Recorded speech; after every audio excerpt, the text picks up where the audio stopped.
नमस्कार साथियों, स्वागत है आप सभी का हमारे YouTube चैनल अफेयरपीडिया पर। आज का तारीख है 4 जून 2024 और इस दिन के करंट अफेयर्स के सभी अति महत्वपूर्ण प्रश्न हम लोग इस वीडियो में डिस्कस करेंगे। आने वाले सभी प्रतियोगी परीक्षाओं के लिए बेहद महत्वपूर्ण सेशन होने वाला है, तो वीडियो को अंत तक देखिएगा और आप कोशिश करिएगा सारे क्वेश्चंस का आंसर्स देने के लिए कमेंट बॉक्स में। हम हमेशा कमेंट बॉक्स को पढ़ेंगे, आप लोग जरूर आंसर देने का कोशिश कीजिएगा। तो चलिए वीडियो को शुरू करते हैं, लेकिन उससे पहले आज का मोटिवेशन देख लेते हैं। आज का मोटिवेशन है stop taking direction from the people who never got where you are going. ऐसे लोगों से दिशा निर्देश लेना बंद कर दे जो वहां तक पहुंचे ही नहीं जहां तक आप जाना चाहते हैं। तो आप अपना डिसीजन खुद लें और अपने लक्ष्य के प्रति जागरूक हो जाएं, माइंड सेट कर ले कि मुझे ये करना है, और आप एक न एक दिन वो काम कर बैठेंगे। ठीक है, तो चलिए इसी मोटिवेशन के साथ हम लोग वीडियो को शुरू करते हैं और आज का पहला क्वेश्चन देख लेते हैं। आज का पहला क्वेश्चन है, हाल ही में एसएससी के नए अध्यक्ष किसे नियुक्त किया गया है? तो एसएससी के नए अध्यक्ष जो है वो राकेश रंजन जी को नियुक्त किया गया है। ये याद रखिएगा, ये इंपॉर्टेंट है। ये मणिपुर बैच के मणिपुर जो है इसके 1992 बैच के आईएएस अधिकारी हैं। ये याद रखिएगा, 1992 बैच के, ठीक है ना। मणिपुर कैडर के 1992 बैच के आईएएस अधिकारी हैं, ये याद रखिएगा। इनको अभी यहाँ पे नियुक्ति मिला है। अब मणिपुर की बात आई है तो मणिपुर की पहले स्टैटिक फैक्ट्स के बारे में बात कर ले। मणिपुर की राजधानी इम्फाल है। यहाँ का क्षेत्रफल जो है 22,327 वर्ग किलोमीटर है। सीमा जो है ये पूर्व में म्यांमार यानी कि बर्मा से लगता है। अगर हम लोग इंडिया में मैप में मणिपुर को खोजे तो आप देखेंगे यहाँ पे ये जो हम सर्कल कर रहे हैं यहाँ पे आपको मणिपुर दिखाई देगा। ठीक है, दक्षिण पश्चिम में असम से ये इसका सीमा लगता है, उत्तर में नागालैंड से लगता है। यहाँ देखिए उत्तर में यहाँ पे नागालैंड है, ये याद रखिएगा। दक्षिण तथा दक्षिण पश्चिम में मिजोरम से लगता है। तो यहाँ पे देखिए मिजोरम आपको इस साइड में लगेगा, ये देखिए ये मिजोरम। ठीक है, तो इंपॉर्टेंट है। मणिपुर के पहले वर्तमान मुख्यमंत्री मतलब अभी के मुख्यमंत्री कौन है? एन वीरेन सिंह है। और वर्तमान राज्यपाल कौन है? अनुसुईया उइके हैं। ठीक है, प्रथम मुख्यमंत्री अगर मणिपुर के पूछ लिया जाए तो ये एमके सिंह थे और प्रथम राज्यपाल डीआर कोहली थे। ये याद रखिएगा, मणिपुर के स्टैटिक फैक्ट से पूछा जाता है। ठीक है, अब मणिपुर की राज्य की स्थापना दिवस बोले तो ये 21 जनवरी को मनाया जाता है। क्यों? क्योंकि 21 जनवरी 1972 को मणिपुर को पूर्ण राज्य का दर्जा प्रदान किया गया था। यहाँ की जनसंख्या 28,55,794 है और जिसमें से पुरुष जो है वो 14,38,586 है, महिला 14 लाख, मतलब लगभग 50-50 है। जनसंख्या घनत्व जो है 128 व्यक्ति प्रति वर्ग किलोमीटर है। लिंग अनुपात 985 महिलाएं प्रति 1000 पुरुष है। साक्षरता दर, राज्य का साक्षरता दर है जो ये 79.2% है, जो कि उसमें से 86.1% पुरुष का साक्षरता दर है और महिला का साक्षरता दर 72.4% है। यहाँ का उच्च न्यायालय यानी कि हाई कोर्ट जो है वो इम्फाल में है और यहाँ का डिस्ट्रिक्ट जो है वो 9 डिस्ट्रिक्ट है। ये याद रखिएगा, इंपॉर्टेंट है ना। यहाँ पे ये मणिपुर है जो कि इंडिया से बाहर करके नक्शा में आपको दिखाएंगे। अब यहाँ पे और भी स्टैटिक फैक्ट्स के बारे में बात कर ले। यहाँ पे जो विधानमंडल है वो एक सदनात्मक है, यानी कि सिर्फ और सिर्फ विधानसभा है, विधान परिषद नहीं है। विधानसभा में सदस्यों की संख्या 60 है और लोकसभा सदस्यों की संख्या 2 है। राज्यसभा सदस्यों की संख्या 1 है। राजकीय पशु यामीन मृग है। राजकीय पक्षी हेमजू बार बैक्ट फैजेंट है। राजकीय पुष्प लिली है। राजकीय वृक्ष दून है। पर्वत मणिपुर श्रेणी है, ठीक है, और पर्वत शिखर सारामती है। नदियां इम्फाल और डरिन नंबुल है। और यहाँ पे जो झील है वो लोकटक झील है, ये याद रखिएगा। प्रमुख जो शक्ति परियोजनाएं वो लोकटक, सिंगोला तथा ठाडबल जो सिंचाई परियोजना है वो यहाँ पे मणिपुर में ही है। राष्ट्रीय उद्यान की बात करें तो विश्व का एकमात्र तैरता हुआ राष्ट्रीय उद्यान केबुल लामजाओ राष्ट्रीय उद्यान है और इसी केबुल लामजाओ राष्ट्रीय उद्यान में आपको डांसिंग डियर भी मिलेगा। ये याद रखिएगा, है ना, डांसिंग डियर। ठीक है, इंपॉर्टेंट है ये डांसिंग डियर। ठीक है, अब यहाँ पे देखिएगा डांसिंग डियर के अलावा मणिपुर प्रथम राज्य है जिसने ओक टसर उद्योग शुरू किया है। मणिपुर सबसे बड़ा घड़ा उद्योग हथकरघा है। सबसे बड़ा जो है वो हथकरघा यानी कि हैंडीक्राफ्ट से रिलेटेड यहाँ का सबसे बड़ा उद्योग है, इंडस्ट्री है, इंपॉर्टेंट है। ठीक है, अब यहाँ पे जीआई टैग के बारे में भी बात कर लेते हैं। जीआई टैग वो टैग होता है जो 10 वर्षों के लिए दिया जाता है, 10 साल के लिए किसी विशेष क्षेत्र में पाया जाने वाला, चाहे वो खाने वाला पदार्थ हो या कुछ भोज्य पदार्थ हो या कोई पहनने वाला कपड़ा हो या रसगुल्ला हो, कुछ भी, किसी भी फल को जीआई टैग मिलता है, चाय को जीआई टैग दिया जाता है। क्यों दिया जाता है? क्योंकि उस क्षेत्र का किसी विशेष क्षेत्र में पाया जाने वाला कोई भी एक सामान को जीआई टैग मिलता है ताकि उस क्षेत्र का इकोनॉमी को बढ़ावा दिया जा सके। जैसे चाकहाउ जो ये चावल है, ये मणिपुर का मतलब फेमस जीआई टैग है, ठीक है। रेड ऑरेंज ये भी मणिपुर का जीआई टैग है। उसके बाद सिरा राखिंग चिली ये मणिपुर का ही है। और जुडिमा वाइन्स ये भी मणिपुर का ही जीआई टैग है, ठीक है।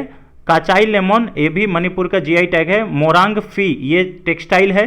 वांगखे फी ये भी टेक्सटाइल है। और सैम्फी लैम्फी ये भी टेक्सटाइल है जो कि जीआई टैग मिला है मणिपुर का। इतने सारे ये याद रखेगा। और आपको मालूम होगा कि जीआई टैग एग्जाम में एक ना एक क्वेश्चन बनता ही है, ठीक है, तो इंपॉर्टेंट है। अब हम लोग पहले तो स्टैटिक फैक्ट्स देख लिए, अब हम लोग फटाफट रिसेंट अपॉइंटमेंट्स देख लेते हैं कि और किनको किनको क्या क्या पद से नियुक्ति मिला है। जैसे presiding officer of security appellate tribunal ये मिला है जस्टिस दिनेश कुमार जी को। MD and CEO of Jio financial services ये हितेश सेठिया बने हैं। Director in the department of promotion industries ये प्रतिमा सिंह बनी है। सिक्योरिटी ऑफ एनजेबी यानी कि नेशनल जूट बोर्ड ये शशि भूषण सिंह है। और आपसे अगर पूछ ले कि सबसे ज़्यादा जूट प्रोड्यूसिंग स्टेट कौन सा है तो आप बोलेंगे वेस्ट बंगाल, है ना। उसके बाद president of the goods and services tax appellate tribunal G SAT का संजय कुमार मिश्रा जो है प्रेसिडेंट बने हैं। और नेशनल एम्बेसडर ऑफ यूनिसेफ ये करीना कपूर खान बनी है।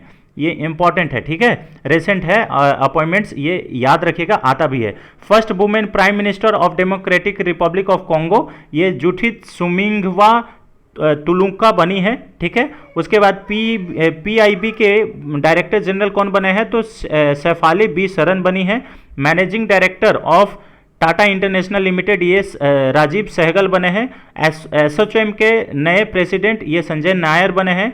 और कोंकण रेलवे के एमडी कौन बने हैं तो संजय कुमार झा बने हैं, ठीक है। प्राइम मिनिस्टर ऑफ सेनेगल ये ओस्माने सोंको बने हैं। वर्ल्ड बैंक के इकोनॉमिक एडवाइजरी पैनल में राकेश मोहन को शामिल किया गया है, ठीक है। उसके बाद national cooperative dairy federation of India के चेयरमैन जो बने हैं वो बने हैं मनीष शाह, ठीक है। उसके बाद यहाँ पे विप्रो लिमिटेड के सीईओ और एमडी जो बने हैं वो श्रीनी पालिनी बने हैं, ठीक है। प्राइम मिनिस्टर ऑफ आयरलैंड ये सिमोन हैरिस बने हैं। उसके बाद co founder of CEO Zoho corporation ये श्रीधर वेम्पू बने हैं। और head coach of Indian women's hockey team के ये हरिंदर सिंह को नियुक्त किया गया है। इंडियन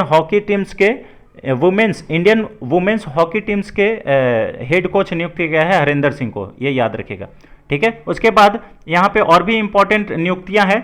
जैसे सीबीआई के ज्वाइंट डायरेक्टर कौन बने हैं तो अनुराग सिंह बने हैं। उसके बाद एमडी बने हैं आईएमएफ के एमडी क्रिस्टलिना जॉर्जीवा जो कि पहले से ही थी हैं। प्राइम मिनिस्टर ऑफ कुवैत ये शेख अहमद अब्दुल्ला अल अहमद अल सबाह बने हैं। और डायरेक्टर डीजी जो बने हैं एनएसजी के ये नालिन प्रभात बने हैं। उसके बाद धनलक्ष्मी बैंक के डायरेक्टर बने हैं Ajit Kumar K K. Chairman of HDFC life insurance ये केकी एम मिस्त्री बने हैं, ठीक है, इंपॉर्टेंट है। और कुछ हम लोग नियुक्तियां पढ़ लेते हैं। जैसे यहाँ पे देखिएगा को founder and executive of Bharat biotech ये कृष्णा एम एला है। ये इंपॉर्टेंट हो सकता है क्योंकि अभी वैक्सीन भी चर्चा में था, ठीक है। Deputy governor of the reserve bank ये टी रविशंकर बने हैं, ये इंपॉर्टेंट है, ठीक है। First women vice chancellor of Aligarh Muslim university ये नाइमा खातून बनी है, तो ये इंपॉर्टेंट है, अलीगढ़ मुस्लिम यूनिवर्सिटी, ठीक है, इंपॉर्टेंट है। चलिए और थोड़ा सा आगे हम लोग देख लेते हैं। बहुत सारा हम लोग लेके आए हैं अपॉइंटमेंट्स, तो यहाँ से आपको सारा चीज़ कहीं और जाने का ज़रूरत नहीं है, सारा चीज़ यहीं पे आपको मिल जाएंगे। बीएसएफ के पहला वुमेन स्नाइपर कौन बनी है तो सुमन कुमारी बनी है, ये याद रखिएगा, इंपॉर्टेंट है। बिहार के चीफ सेक्रेटरी कौन बने हैं ब्रजेश मल्होत्रा बने हैं। उसके बाद यहाँ पे देखिएगा पाकिस्तान के सेकेंड टाइम प्राइम मिनिस्टर कौन बने तो शहबाज शरीफ बने हैं। और उसके बाद हंगरी के प्रेसिडेंट ये तमास सुलियोक हंगरियन लॉयर हैं ये। और उसके बाद यहाँ देखिएगा पेरू के प्राइम मिनिस्टर गुस्तावा एंड्रीजन बने हैं, ये याद रखेगा, ठीक है। उसके बाद यहाँ पे चीफ मिनिस्टर ऑफ हरियाणा 11वां नंबर के चीफ मिनिस्टर कौन बने हैं, तो नायाब सैनी बने हैं। इलेक्शन कमीशन ये इंपॉर्टेंट है ना, अभी इलेक्शन का दिन भी है। गणेश कुमार एंड सुखबीर सिंह संधू बने हैं, ये याद रखेगा।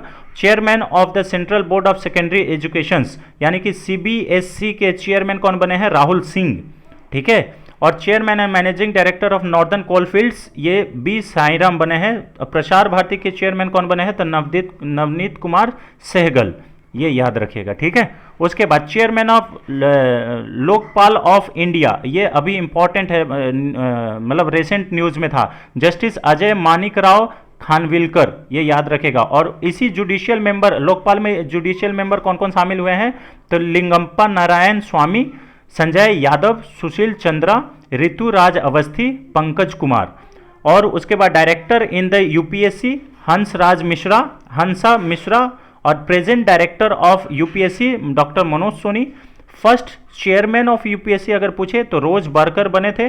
और first Indian chairman of UPSC पूछे तो HK कृपलानी बने थे, ठीक है। बहुत सारा है, आप देखिएगा, ठीक है। उसके बाद और हम लोग देखिए chairman of Gujarat diamond force, ये कुछ दिन पहले चर्चा में था ना, तो ये याद रखिएगा, गोविंद ढोलकिया ये बने हैं chairman of Gujarat diamond force, ठीक है। उसके बाद जस्टिस ऑफ मतलब court Jammu and Kashmir high court के चीफ जस्टिस कौन बने हैं, तो N कोटेश्वर सिंह बने हैं। और 41st national president of FICCI ladies organisation ये जॉयश्री दास वर्मा बनी है, ठीक है। Chief hydrographer to the government of India ये वाइस एडमिरल लोचन सिंह पठानिया बने हैं, लोचन सिंह पठानिया, ठीक है। ये वाला स्लाइड से इंपॉर्टेंट क्वेश्चन आएगा फ्रेंड्स, देखिएगा। First women chief secretary of Uttarakhand ये राधा रतूरी बनी है।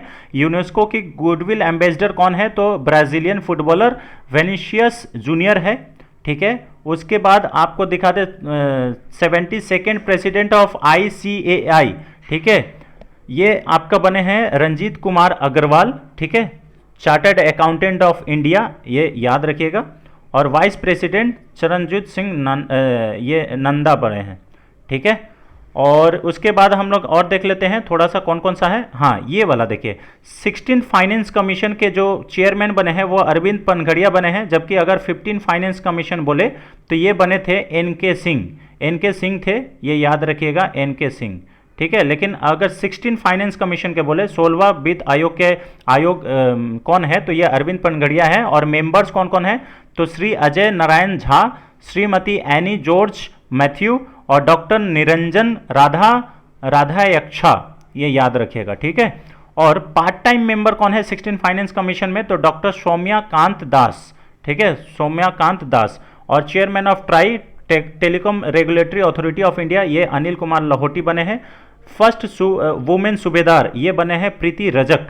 डायरेक्टर जनरल ऑफ सशस्त्र सीमा बल ये दलजीत सिंह चौधरी बने हैं। तो ये इंपॉर्टेंट है, इस स्लाइड से तो एक क्वेश्चन जरूर बनेगा, ये याद रखिएगा, ठीक है।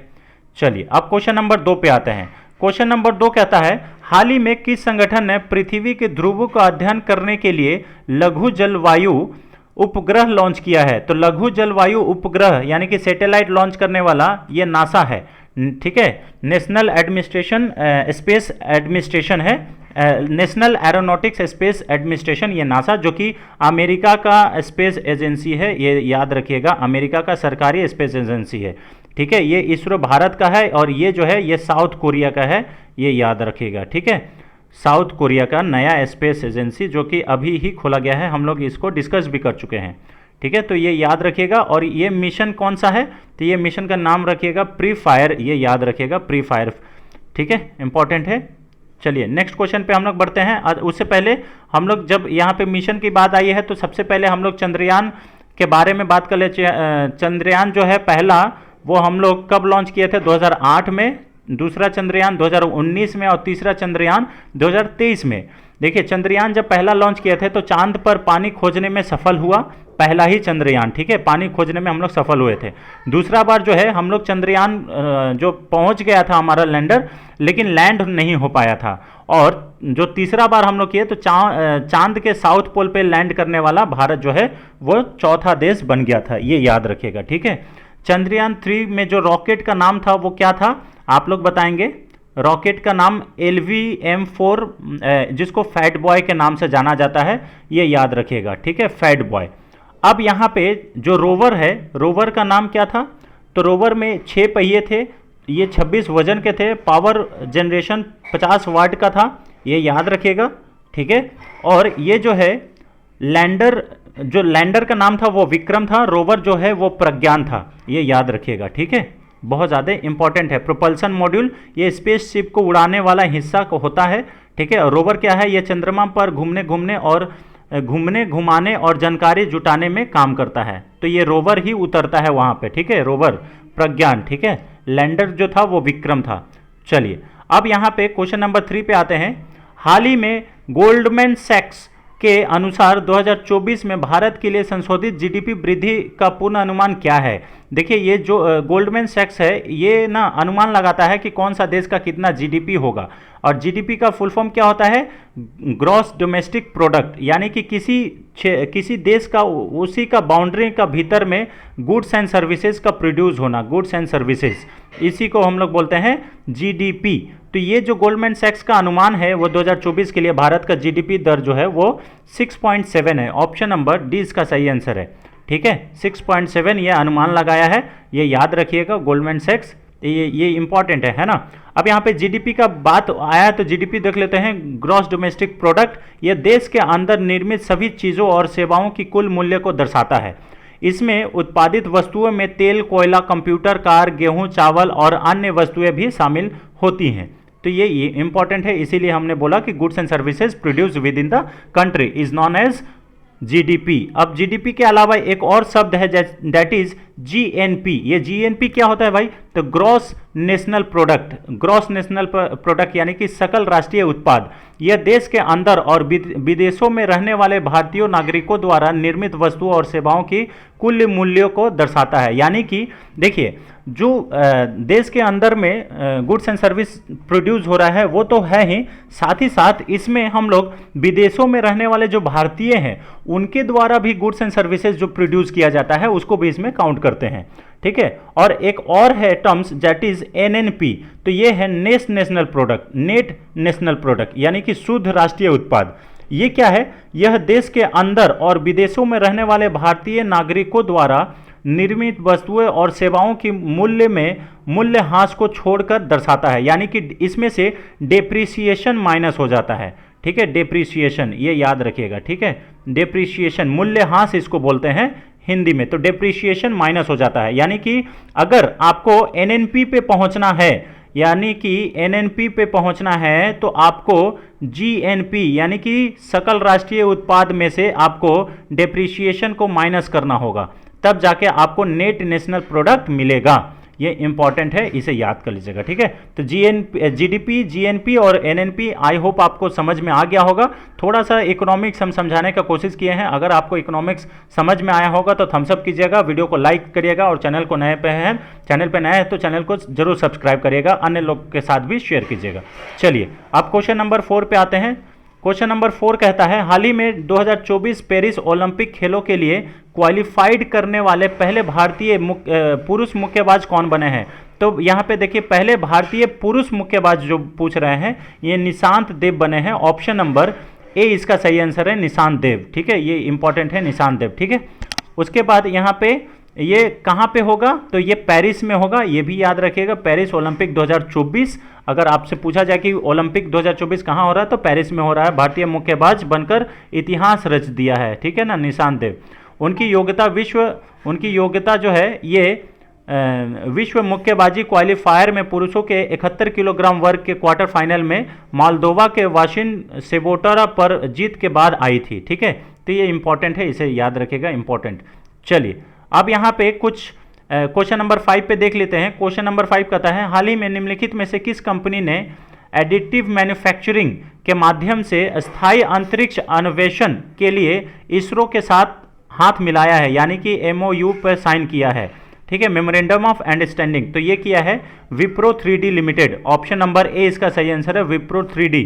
ठीक है, हाल ही में विप्रो 3D और इसरो ने एडिटिव मैन्युफैक्चरिंग के माध्यम से स्थायी अंतरिक्ष अन्वेषण के लिए हाथ मिलाया है। इसरो के सहयोग से विप्रो 3D ने PS4 3D printed rocket engine के सफल निर्माण के साथ अंतरिक्ष प्रौद्योगिकी में एक मील का पत्थर हासिल किया है। आपको मालूम होगा कि कुछ दिन पहले अभी हम लोग देखे थे कि एक प्राइवेट कंपनी जो कि 3D प्रिंटेड कंपनी था, उसका नाम क्या था, अनुकूल, है ना। आपको मालूम होगा अनुकूल जो लॉन्च पैड था उससे रॉकेट लॉन्च करके दिखाया था, वो सक्सेसफुल था। ठीक है ना, तो इसी प्रकार से 3D जो प्रिंटेड रॉकेट है इसके लिए ये टाई अप किया गया है, ये याद रखिएगा, इंपॉर्टेंट है। ठीक है, चलिए अब क्वेश्चन नंबर हम लोग नेक्स्ट पे बढ़ते हैं। क्वेश्चन नंबर 6 पे, हाल ही में किस संस्थान के वैज्ञानिकों ने प्रयोगशाला में गैर संक्रामक निपाह वायरस जैसे कण उत्पन्न करने का एक तरीका विकसित किया है। तो recently which institute scientist have develop a way of generating non infectious Nipah virus like particles in the laboratory. तो ऐसा करने वाला कौन है, तो ये है institute of advance virology. Option number C इसका सही आंसर है, इंस्टीट्यूट ऑफ एडवांस वायरोलॉजी। ठीक है, यहाँ पे देखिए वैज्ञानिकों ने एक प्रयोगशाला में गैर संक्रामक, ठीक है ना, ये गैर संक्रामक यानी कि नॉन इन्फेक्शियस है, ये एक दूसरे से फैलता नहीं है जैसे कि कण, ये यहाँ पे एक तरीका विकसित किया है इंस्टीट्यूट ऑफ एडवांस वायरोलॉजी। ये थोनकल के वैज्ञानिकों ने प्रयोगशाला में ये विकसित किया है, ये इंपॉर्टेंट है। यह नई विधि जैव सुरक्षा स्तर प्रयोगशाला में निपाह वायरस के खिलाफ निष्क्रिय एंटीबॉडी विकसित करने के लिए एक वैकल्पिक, सुरक्षित और प्रभावी मंच प्रदान करेगा। ठीक है, इंपॉर्टेंट है। इसमें बहुत सारा बात हुआ है कि प्रोटीन G, F और M के साथ प्लाज्मिड आधारित अभिव्यक्ति प्रणालियों का उपयोग करके हिबिट टैग निपाह वायरस जैसे कण NIV LPS उत्पन्न किए हैं। ठीक है, तो ये इंपॉर्टेंट है, इसमें थोड़ा सा आप लोग देख लीजिएगा कौन सा है, तो इंस्टीट्यूट ऑफ एडवांस वायरोलॉजी के द्वारा ऐसा किया गया है। ठीक है, इंपॉर्टेंट है। चलिए यहाँ पे निपाह वायरस कितना इंपॉर्टेंट है आपको मालूम होना चाहिए कि बहुत ही खतरनाक वायरस है ये। ठीक है, चलिए अब क्वेश्चन नंबर 7 पे आते हैं। क्वेश्चन नंबर 7 कहता है हाल ही में मैक्सिको की पहली महिला राष्ट्रपति कौन बनी है। तो मैक्सिको की पहली राष्ट्रपति महिला जो बनी है वो बनी है क्लाउडिया शेनबॉम। ये याद रखिएगा, क्लाउडिया शेनबॉम ये बनी है मैक्सिको की पहली महिला राष्ट्रपति। और ये जो है ये आयरलैंड के महिला है ना, आयरलैंड की महिला राष्ट्रपति। ठीक है, ये फुमियो किशिदा ये जापान के हैं, जापान के प्रधानमंत्री हैं, ये याद रखिएगा, इंपॉर्टेंट है। चलिए, तो इसका ऑप्शन नंबर कौन सा है, ए इसका सही आंसर है। क्लाउडिया शेनबॉम मैक्सिको की पहली महिला राष्ट्रपति बनी है। इनको वोट में बहुत अच्छा परसेंटेज मिला है। ये जो शेनबॉम है संयुक्त राज्य अमेरिका, मैक्सिको या कनाडा में आम चुनाव जीतने वाली पहली महिला होंगी। ठीक है, इसीलिए चलिए इंपॉर्टेंट था, तो इसे थोड़ा सा आप देख लीजिएगा, नया रेसेंट नियुक्तियां हैं ये भी। चलिए क्वेश्चन नंबर अब 8 पे पहुंचते हैं। तो क्वेश्चन नंबर 8 कहता है हाल ही में निम्नलिखित में से किस भारतीय क्रिकेटर ने आधिकारिक तौर पर क्रिकेट के सभी प्रारूपों से संन्यास लेने की घोषणा की।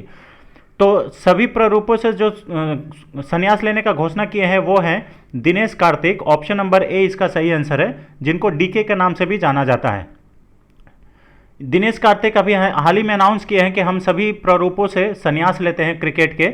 अनुभवी विकेट कीपर बल्लेबाज दिनेश कार्तिक ने आधिकारिक तौर पर यह संन्यास की घोषणा की है। उन्होंने तीनों प्रारूप से 180 खेलों में प्रतिनिधित्व किया। इन्होंने एक टेस्ट शतक और 17 अर्धशतक के साथ 3,463 रन बनाए। उन्होंने सितंबर 2004 में लॉर्ड्स में इंग्लैंड के खिलाफ एक दिवसीय मैच में 19 साल की उम्र में भारत का पदार्पण किया था, यानी कि डेब्यूट किया था।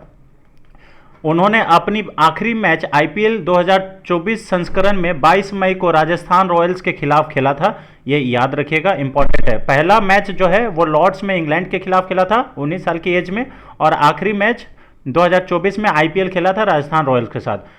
कार्तिक के नाम 172 शिखर भी है, उन्होंने आईपीएल में 6 टीमों के लिए खेला है। ठीक है, तो इंपॉर्टेंट है। अब आईपीएल की बात आई है तो आईपीएल से रिलेटेड क्वेश्चंस भी आता है, तो ये स्लाइड को आप इंपॉर्टेंट मान के चलिएगा कि आएगा क्वेश्चन, है ना। विजेता कौन हुआ इस बार का 2024 का? तो केकेआर, इसको 20 करोड़ मिले हैं। रनर अप कौन हुआ है? हैदराबाद, इसको 12.5 करोड़ मिला है। और पर्पल कैप आईपीएल में कौन जीता था? हर्षल पटेल, जो कि पंजाब किंग्स की तरफ से बॉलर थे, 24 विकेट लिए हैं। ऑरेंज कैप सबसे ज़्यादा विकेट, सबसे ज़्यादा रन बनाने वालों को मिलता है, तो विराट कोहली को मिला है ये। और ये रॉयल चैलेंजर्स बैंगलोर आरसीबी के तरफ से खेलते हैं, तो ये 741 रन बनाए थे। और पर्पल कैप जो है ये बेस्ट बॉलर को मिलता है। Fantasy player of the season किनको मिला है? नरेन, ये जो सुनील नारायण है, ये केकेआर की तरफ से खेलते हैं, ये भी बॉलर और मतलब ऑलराउंडर हैं ये। बेस्ट कैच ये रमनदीप सिंह को मिला है, जो भी केकेआर के तरफ से ही खेलते हैं। और फेयर प्ले अवार्ड ये सनराइजर हैदराबाद टीम को मिला है, फेयर प्ले अवार्ड, ये इंपॉर्टेंट है, ठीक है ना। उसके बाद यहाँ पे देखिएगा बेस्ट पिच एंड ग्राउंड ये हैदराबाद को मिला है, वहाँ पे बढ़िया पिच था। और मोस्ट वैल्यूएबल प्लेयर ये सुनील नारायण को ही मिला है, ये भी केकेआर के तरफ से ही खेलते हैं, ठीक है, तो इंपॉर्टेंट है। आईपीएल 2024 में कुल 10 टीम भाग ली थी। अगर ऐसा पूछ ले कि टोटल कितना टीम भाग लिए थे, तो 10 टीम, ठीक है। और पूरा सीजन में 74 मैच खेले गए थे। लीग में 4 मैच खेला जाता है और ऐसे 70 मैच खेला जाता है। पहला मैच 22 मार्च को शुरू हुआ था चेन्नई में, चेन्नई के चिन्नास्वामी स्टेडियम में चेन्नई सुपर किंग और रॉयल चैलेंजर्स बैंगलोर के साथ हुआ था। ये इंपॉर्टेंट है, ठीक है, इंपॉर्टेंट, इसको देख लीजिएगा। चलिए क्वेश्चन नंबर 9 पे आते हैं। क्वेश्चन नंबर 9, हाल ही में जर्मनी में बॉर्न इंटरनेशनल बैडमिंटन टूर्नामेंट का महिला एकल का खिताब किसने जीता? तो ये इंपॉर्टेंट है, महिला एकल का खिताब, ठीक है। और बॉर्न इंटरनेशनल बैडमिंटन टूर्नामेंट हुआ है, ये जर्मनी में हुआ है। और ये जीता कौन है? तो ये तन्वी शर्मा ने जीते हैं। ऑप्शन नंबर ए इसका सही आंसर है, तन्वी शर्मा, ठीक है। ये तन्वी शर्मा जो है ये जीती है अभी। तो 1 जून को भारत की तन्वी शर्मा ने जर्मनी में बॉर्न इंटरनेशनल बैडमिंटन टूर्नामेंट का महिला एकल का खिताब जीत लिया है। युवा भारतीय शटलर ने ताइवान के वांग पे यूंग को सीधे सीटों में 21, 19, 22, 20 से हराया, ठीक है। ये 15 साल की रहने वाले, मतलब 15 साल की है, ये पहला सीनियर खिताब जीता है। और 2019 में पहली बार इस टूर्नामेंट का आयोजन हुआ था। देखिए मेंस सिंगल में कौन जीता है? तो चेंग काई जीता है। वो वुमेन्स सिंगल में तानवी शर्मा, मेंस डबल्स में चेंग काई और शू वेंग चेंग बने हैं। और वुमेन्स डबल्स में ये याशिमेन वेक्टास एंड जहरान एर्दम बने हैं। मिक्स डबल में ये एल्डन लेफिल्सन, पुट्रो मैनेकी एंड फिट्रैनी बने हैं। ये इंपॉर्टेंट, आपको यहाँ पे टेबल दे दिया है, इससे याद कर लीजिएगा, ठीक है ना, इंपॉर्टेंट। चलिए अब यहाँ पे हम लोग यहाँ पे देख लेते हैं आज का लास्ट क्वेश्चन। तो आज का लास्ट क्वेश्चन है, हाल ही में अडानी पोर्ट्स ने किस देश में स्थित डार एस सलाम पोर्ट टर्मिनल को संचालित करने के लिए 30 साल के लिए समझौते पर हस्ताक्षर किया है? तो 30 ईयर्स पैक्ट कर लिया है। डार एस सलाम port terminal located in which country? तो ये जो है ये तंजानिया का पोर्ट है, इंपॉर्टेंट है, तंजानिया का पोर्ट, ठीक है ना। अभी हाल ही में भारत सरकार के द्वारा ईरान में भी एक पोर्ट का मतलब आपको मिला होगा, आप लोग न्यूज़ में देखे होंगे कि ईरान में जो पोर्ट है उसको भी हम लोग मतलब उसको संचालन करने के लिए, उसको डेवलप करने के लिए हम लोग समझौता किए हैं। तो वो भी याद रखिएगा, इंपॉर्टेंट है, क्योंकि ईरान भी अभी न्यूज़ में था, उनका जो प्रेसिडेंट थे जो उनको हेलीकॉप्टर क्रैश में निधन हो गए, ठीक है। तो अडानी के बारे में ये याद रखिएगा कि ये जो तंजानिया में ये इस डार एस सलाम पोर्ट टर्मिनल को संचालित करने के लिए 30 साल का समझौता किए हैं, ये इंपॉर्टेंट है, ठीक है। Adani ports and special economics zone की पूर्ण स्वामित्व वाली सहायक company Adani international ports holding private limited ने ये किया है। तंजानिया जो है ये लौंग के लिए ज़्यादा फेमस है और इसका जो राजधानी है वो दो माह है, दो माह, ठीक है, दो माह, ये याद रखिएगा, ठीक है, लौंग के लिए फेमस है, ठीक है। माउंट किलिमंजारो भी यहीं पे है, इसे भी याद कर लीजिएगा, ठीक है। चलिए, तो ये रहा फ्रेंड्स आज का 10 अति महत्वपूर्ण प्रश्न जो कि आने वाले सभी प्रतियोगी परीक्षाओं के लिए बेहद महत्वपूर्ण होगा। चाहे आप किसी भी एग्जाम्स के लिए प्रिपरेशंस कर रहे हो, ये आपके लिए बेहद महत्वपूर्ण होगा। तो वीडियो को अंत तक देखिएगा और चैनल पे नए हैं तो चैनल को जरूर सब्सक्राइब कर लीजिएगा। तो thanks for watching friends, thank you so much. मिलते हैं नेक्स्ट वीडियो में, तब तक के लिए जय Hind, thank you so much.